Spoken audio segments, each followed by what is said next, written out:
Hello दोस्तों, मैं Adarsh Kumar ideal classes में स्वागत करता हूं। आप कैसे हो? शानदार हो, जानदार हो, सबको गुड मॉर्निंग है।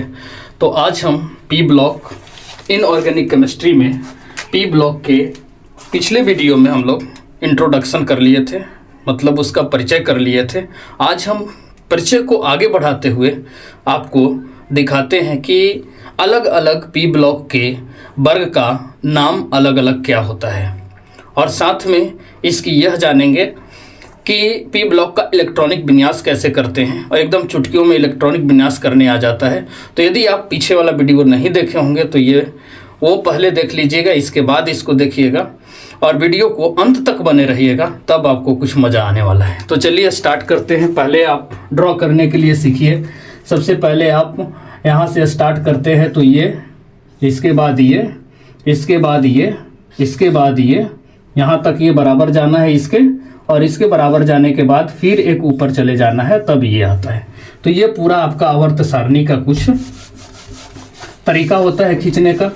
तो आप इस तरह से आवर्त सारणी बार बार खींचें ताकि आपको पी ब्लॉक आसानी से समझ में आने लगे, और पी ब्लॉक के हर चीज़ आपको एकदम अपने मुट्ठी में होगा। यदि आप नए होंगे तो चैनल को सब्सक्राइब कर लीजिएगा और बेल आइकन को भी दबा लीजिएगा ताकि लेटेस्ट नोटिफिकेशन आपको हमेशा मिलते रहे।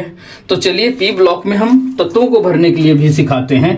तो एस ब्लॉक होता है, ये आपको पता होना चाहिए, एस ब्लॉक है ये। और ये आपको मालूम होगा डी ब्लॉक होता है, और ये आपका पी ब्लॉक होता है, पी ब्लॉक होता है। नीचे में दो श्रेणी और भी रहते हैं जिसको लैंथेनाइट्स और एक्टेनाइट्स के नाम से जानते हैं, जिसको हम एफ ब्लॉक भी कहते हैं। तो हमें मेनली पढ़ना है पी ब्लॉक। तो पी ब्लॉक में हम इंट्रोडक्शन में कुछ कर लिए थे, जो कि आज हम उसके आगे बढ़ रहे हैं। तो पी ब्लॉक आपका 13 होता है, फिर इसके बाद 14 होता है, 15 होता है, 16 होता है, 17 होता है, इसके बाद 18 होता है वर्ग। तो वर्ग 13 में जो है वो आपका बैल गैल ईटा लादे था, बैल गैल ईटा लादे। तो इस तरह से रहता है, और ये खाली रहता है। इसके बाद आपका है ये, इस तरह से देखेंगे तो ये 14 में सी जी 3 पर बुक, और ये आपका खाली है, ये आपका खाली है। इसके बाद 15 जो है वो है नैनो पास सब भिखारी, ये खाली है। इसके बाद ओस से तेल पोछो, तो ये खाली है। फक्कल बरियाती इन ऑस्ट्रेलिया होता है, फक्कल बरियाती इन ऑस्ट्रेलिया ये होता है। इसके बाद helium, neon, argon, krypton, xenon और रेडॉन होता है। तो इस तरह से आपका होता है ये तत्व भरने का तरीका। अब यदि हम देखें तो वर्ग 13 जो है, वर्ग आपका इधर है 13, और इसके बाद है 14, इसके बाद है 15, इसके बाद है 16, इसके बाद है 17, इसके बाद है 18। तो वर्ग 13 के नाम, वर्ग 13 को हम एक नाम से जानते हैं, जो फेमस नाम है वो आपका नाम होता है बोरॉन। उसका नाम क्या है? बोरॉन परिवार। इसको बोलते हैं हम बोरॉन परिवार, बोरॉन परिवार,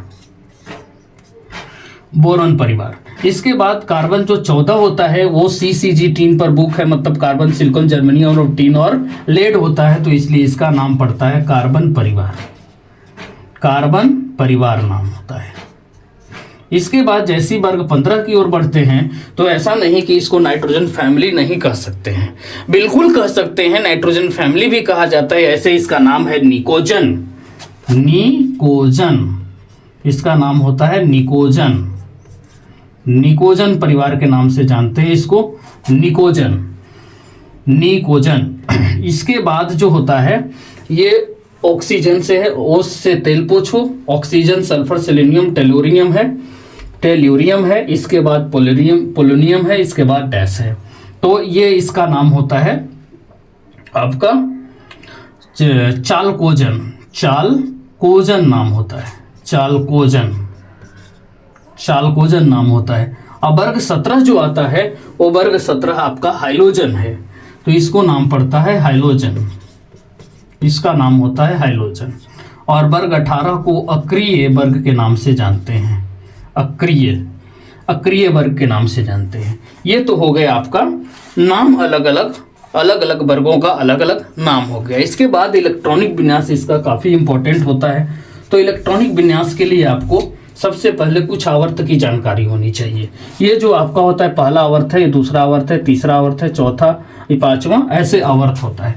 तो यदि हम इधर आवर्त लिखें, आवर्त, तो आवर्त में हमारा पहला आता है बोरॉन, पहला है। आवर्त संख्या यदि हम देखें तो यह आवर्त संख्या में दो से स्टार्ट होती है। आवर्त दो है, इसके बाद 3 है, इसके बाद 4 है, इसके बाद 5 है, इसके बाद 6 है। 2 आवर्त में देखिए बोरॉन आता है, बोरॉन। इसके बाद आता है एल्युमिनियम, इसके बाद आता है गैलियम, गैलियम के बाद आता है इंडियम, इंडियम के बाद आता है थोलियम। इस तरह से हम देखें तो ये कार्बन के परमाणु संख्या देखें तो ये 5 है। परमाणु संख्या कितना है? 5 है। और ये 13 है। और ये देखिए वर्ग 2 और ये आवर्त 2 और आवर्त 3 और ये 4 और ये 5 और ये 6। तो यदि हम यहाँ इलेक्ट्रॉनिक विन्यास करके देखें तो ये 1s2 आता है और 2s2 आता है और ये 3p1 आता है, 3p1 आता है। इसको हम शॉर्ट में 1s के जगह पर क्या दे देते हैं? हीलियम। हीलियम 2 होता है तो यहाँ पर हम हीलियम से भी लिख सकते हैं, ऐसे लिख दिया जाता है हीलियम 2s2 और 3p1, 2s2 और 3p1। तो हीलियम हो गया 2 और 2 4 और 1 5। उसी तरह यहाँ देखेंगे एल्युमिनियम किसके आसपास सक्रिय तत्व के जाता है? तो नियॉन के आसपास जाता है। तो यहाँ पर हम इलेक्ट्रॉनिक विन्यास जब लिखते हैं तो इसका लिखते हैं नियॉन, नियॉन, नियॉन। इसके बाद लिखते हैं, नियॉन के बाद आता है हमारे पास 3s2 और 3p1 आता है, 3p1 आता है। तो यहाँ पर काउंट करके देखेंगे तो ये 10 और 2 12 और 1 13 हो जाता है। इसी तरह नियॉन के बाद आता है हमारे पास आर्गन। तो आर्गन लिखेंगे, आर्गन हो गया आर्गन। आर्गन में क्या होता है कि आर्गन के पास n बराबर 4 जाता है तो यहाँ पर d ब्लॉक का, d ऑर्बिटल का एंट्री होता है। d ऑर्बिटल का क्या होता है? एंट्री होता है। तो आर्गन 3d10 लेते हैं, फिर 4s2 लेते हैं और फिर 4p1 लिया जाता है।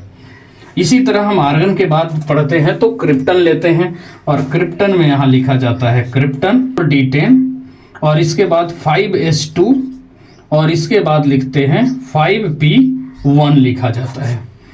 इसके बाद जब थैलियम चलते हैं तो थैलियम के बाद आपका आता है जेनॉन और जेनॉन के बाद लिखा जाएगा और ये हो जाएगा 5d10 और 5d10 और यहाँ पर आ जाएगा 6s2 और 6p1। इस तरह से इलेक्ट्रॉनिक विन्यास आ जाएगा आपका। तो जब ये इलेक्ट्रॉनिक विन्यास आता है तो यहाँ पर देखिए इलेक्ट्रॉनिक विन्यास आपको क्या पूछता है एग्जाम में कि पी ब्लॉक के सामान्य इलेक्ट्रॉनिक विन्यास लिखें। तो पी ब्लॉक के सामान्य इलेक्ट्रॉनिक विन्यास आपको जानने के लिए देखिए कितने तरह से हम लिखते हैं और एग्जाम में ये कैसे घुमाता है क्वेश्चन। सामान्य इलेक्ट्रॉनिक विन्यास, सामान्य इलेक्ट्रॉनिक विन्यास देखिए, सामान्य इलेक्ट्रॉनिक विन्यास। पहला देखिए आपके पास ये सामान्य इलेक्ट्रॉनिक विन्यास आता है। तो पहला इलेक्ट्रॉनिक विन्यास जो होता है वो NS2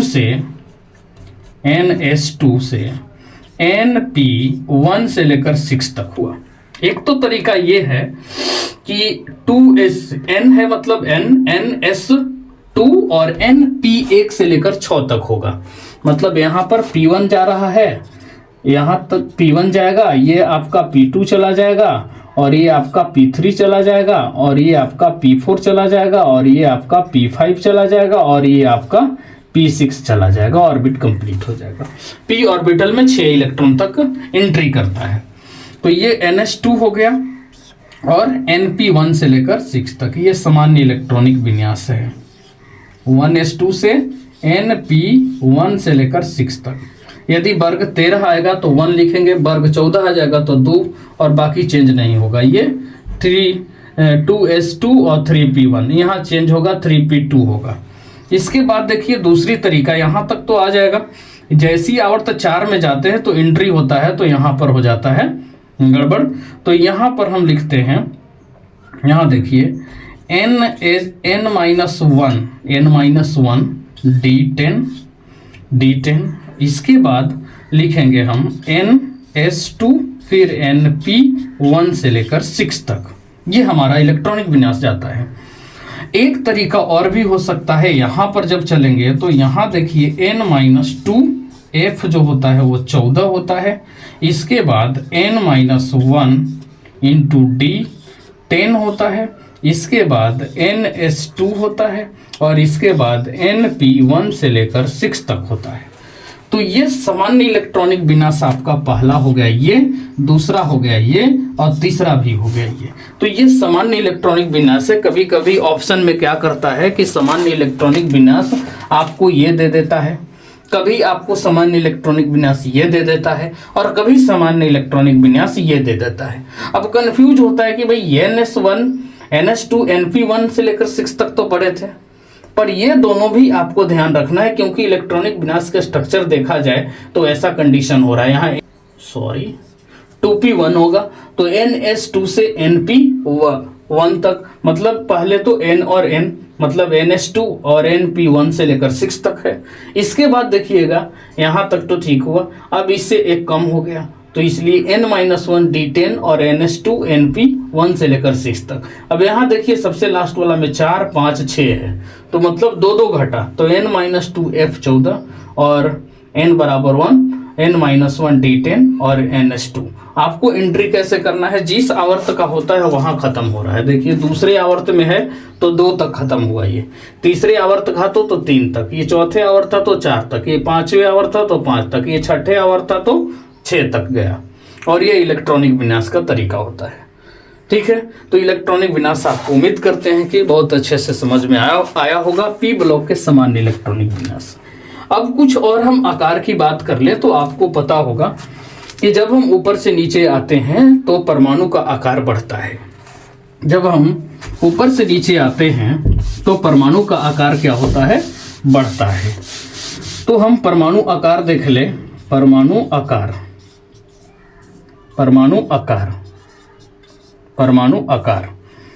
ठीक है। परमाणु आकार जब हम ऊपर से नीचे आएंगे, ऊपर से नीचे आएंगे तो परमाणु आकार में क्या होता है, बढ़ोतरी होती है, बढ़ता है। परमाणु आकार क्या होगा, बढ़ेगा।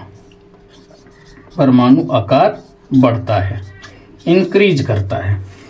परमाणु आकार इंक्रीज करता है। कारण क्या है इसकी, कारण क्या है कि परमाणु आकार में वृद्धि हुआ। बोरॉन, एल्युमिनियम, गैलियम, इंडियम, थोलियम, ऐसे क्यों हुआ, ऐसा क्यों होता है? तो परमाणु आकार जनरली क्या होता है, बढ़ता है, लेकिन इसमें भी अपवाद है। थोलियम थोड़ा छोटा हो जाएगा इंडियम से, लास्ट वाला में ध्यान देना है। अब लास्ट वाला में क्यों होता है, क्योंकि यहाँ देखिए n बराबर 6 होने के कारण से f ऑर्बिटल का एंट्री होती है यहाँ पर, और f ऑर्बिटल एंट्री होने के कारण से स्क्रीनिंग इफेक्ट जो होता है वो कम पड़ जाता है, मतलब ज़्यादा पड़ जाता है, तो वो ज़्यादा संकुचित हो जाता है। ज़्यादा संकुचित होता है तो आकार बढ़ना चाहिए, वो क्या हो जाता है, घट जाता है, तो स्क्रीनिंग इफेक्ट के कारण से। तो यहाँ पर परमाणु आकार जनरली बढ़ता है, किस कारण से, सेल में बढ़ोतरी के कारण से सेल बढ़ता है, क्योंकि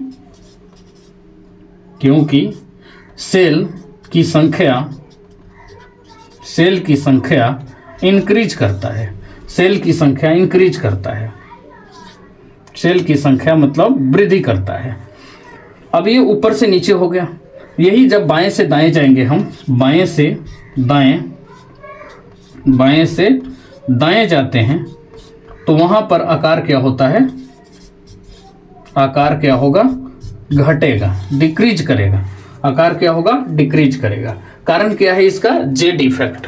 कारण क्या है इसका, जेड इफेक्ट लगता है, जेड इफेक्ट लगता है इसके बीच। जब जेड इफेक्ट लगता है तो जिसके कारण से ये जो आकार होता है वो धीरे धीरे छोटा हो जाता है। तो हम बाएं से दाएं जाएंगे तो आकार घटेगा। कारण क्या है, इसमें जेड इफेक्टिव लगता है, जेड इफेक्ट के कारण से ऐसे होता है। और यहाँ पर सेलों की संख्या में बढ़ोतरी के कारण से आकार इसका बढ़ता है। और आकार बढ़ते समय ध्यान देना है कि लास्ट वाला में एफ ऑर्बिटल के एंट्री होने के कारण से आकार इसका छोटा हो जाता है। तो हम आकार ऐसे देंगे यहाँ पर ये आकार ऐसे देंगे, बाकी जगह ऐसे देना है आपको, बाकी जगह ऐसे देना है। आकार बढ़ रहा है, आकार बढ़ रहा है, आकार बढ़ रहा है, आकार बढ़ रहा है, आकार बढ़ रहा है, आकार बढ़ रहा है, आकार बढ़ रहा है, आकार बढ़ रहा है। लेकिन यहाँ पर आकार यहाँ पर घट जाता है, तो ध्यान देंगे इंडियम जाएगा बाद में, थोलियम पहले आ जाएगा। इसका कारण क्या है कि एफ ऑर्बिटल का यहाँ पर एंट्री होती है, एफ ऑर्बिटल का एंट्री होती है। n बराबर कितना पर 6 पर। आवर्त संख्या यदि n बराबर 6 होगा तो f ऑर्बिटल होगी, यदि n बराबर 4 होगा तो यहाँ पर d ऑर्बिटल की एंट्री होती है, यहाँ पर d ऑर्बिटल की एंट्री होती है, d ऑर्बिटल की एंट्री होती है। और ये ध्यान रखना है, n बराबर 4 पर d ऑर्बिटल और n बराबर 6 पर f ऑर्बिटल की एंट्री होती है, जिसके कारण से ये आकार में जो जनरल जो नियम होता है वो नियम फेल हो जाता है, और जिसके कारण से एक लास्ट वाला का आकार छोटा हो जाता है सेकंड लास्ट वाला से। तो ये बात ध्यान रखेंगे। तो हम लोग यहाँ मेनली पढ़े कि अलग अलग वर्ग का नाम क्या होगा। जैसे वर्ग 13 का नाम बोरॉन था, 14 का कार्बन, 15 का नाइट्रोजन, 16 का चाल्कोजन और 17 का हाइलोजन और 18 का अक्रिय। इसके बाद हम पढ़े कि इसका इलेक्ट्रॉनिक विन्यास, समान इलेक्ट्रॉनिक विन्यास किस तरह से लिखा जाता है। तो जैसे बोरोन, एल्युमिनियम, गैलियम और इंडियम और थोलियम का लिखे, ठीक उसी तरह अब कार्बन का लिखना होता तो 1:2p2 हो जाता। सिर्फ नाइट्रोजन का लिखना होता तो 2:2p3 हो जाता, और ये 2p4 हो जाता, और 2p5 हो जाता, और 2p6 हो जाएगा इस आवर्त के लिए, 2 आवर्त के लिए। उसी तरह से सब इलेक्ट्रॉनिक विन्यास लिखा जा सकता है। इसीलिए पी ब्लॉक के सामान्य इलेक्ट्रॉनिक विन्यास जो होते हैं वो होता है NH2np1 से लेकर 6 तक, n-1d10, NH2np1 से लेकर 6 तक, n-2f14, n-1d10, NH2 और np1 लेकर 6 तक होता है। इसके बाद हम आपको बताएं कि परमाणु आकार में क्या कंडीशन होती है। तो ऊपर से नीचे आते हैं तो परमाणु आकार बढ़ता है, क्योंकि सेलों की संख्या बढ़ जाता है, सेलों की संख्या बढ़ने से आकार बड़ा हो जाता है।